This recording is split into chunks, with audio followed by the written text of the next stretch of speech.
안녕하십니까? 배담원TV의 시사포커스입니다. 오늘은 청년 고용 회복세 발표했지만 사실과 달라 학자금 대출로 청년 신용불량자 급증에 대하여 살펴보겠습니다.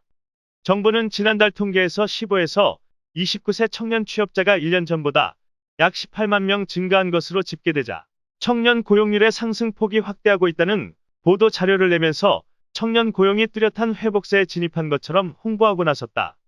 이것은 지난 재보궐선거에서 청년층 민심 위반을 뼈저리게 통감한 정부 및 여당 입장에서는 반가운 소식이 아닐 수 없다.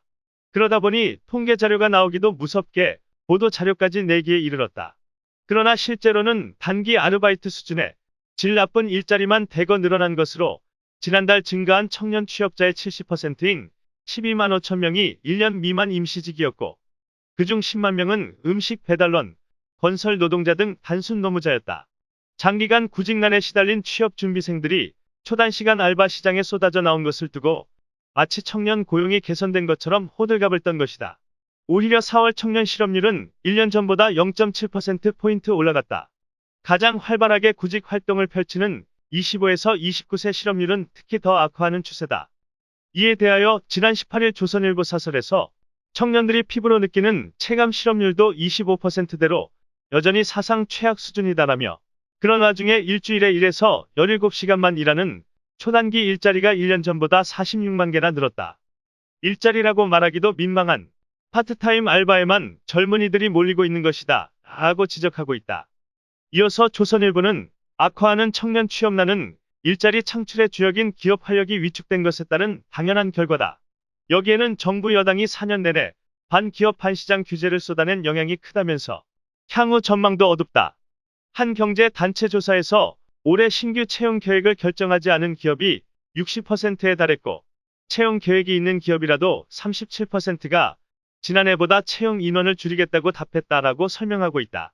이는 문재인 정부가 들어서면서 소득주도 성장 및 급격한 최저임금 상승 등의 반기업 정책을 도입한 결과이며 이로 인하여 기업의 투자 심리를 위축하게 한 산물이다. 결국 양질의 일자리를 만들지 못한 최악의 정부이다.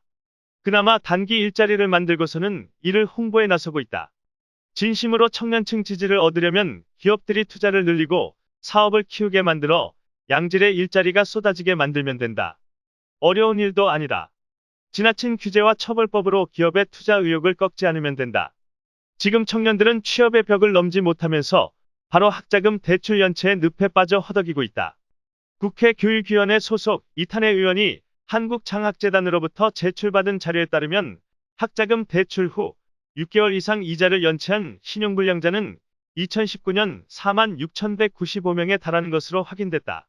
이 의원에 따르면 대학 시절 학자금 대출 및 생활비 대출로 시작된 청년 빈곤 문제가 대학 졸업 후 만성적 취업난, 저소득 저신용, 고금리 대출 및 연체, 신용불량 등으로 이어지고 있다. 특히 고금리 대출에 발을 들인 청년층의 신용등급이 급격하게 나빠져 결국 파산에 이른다는 것이다. 이에 대하여 경기도와 한국장학재단은 지난 18일 학자금 대출 장기연체자 신용회복 지원사업 업무협약을 서면으로 체결했다. 협약에 따르면 한국장학재단은 학자금 대출을 받고 6개월 이상 장기연체로 신용도 판단정보 등록자가 된 청년을 대상으로 분할상 완약정을 추진한다.